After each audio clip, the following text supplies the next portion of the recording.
চলে এসেছি শান্তিনিকেতনের লাস্ট ডে ব্লগ নিয়ে। তো সকাল সকাল চলে এসেছি ব্রেকফাস্ট করতে, আর ব্রেকফাস্ট করেই আজকে আমরা বেরিয়ে পড়বো। একটু পরেই চেক আউট করবো। তো খেয়ে নিচ্ছি গরম গরম চা। আজকে অনেকটাই জার্নি করতে হবে, তো আসার পথেই চলে আসলাম আজকে কঙ্কালী মায়ের মন্দিরে। মন্দিরটা দর্শন করবো বলেই এসেছিলাম।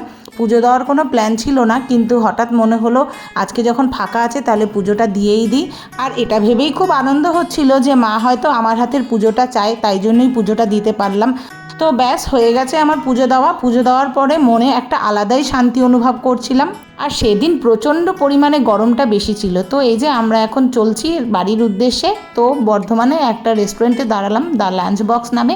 এখানেই দুপুরের লাঞ্চটা করে নেব। তো এখানেই নিয়েছিলাম ভেজ থালি, আর তার সঙ্গে একটা চিকেনের আইটেম আর মাটনের আইটেম নিয়েছিলাম। এই দিয়ে ব্যাস লাঞ্চটা করে নিলাম তাড়াতাড়ি করে। এখন বাড়ি চলে যাচ্ছি। তো দেখা হবে নতুন আরও একটি ভিডিওতে। টাটা, সবাই খুব ভালো থেকো।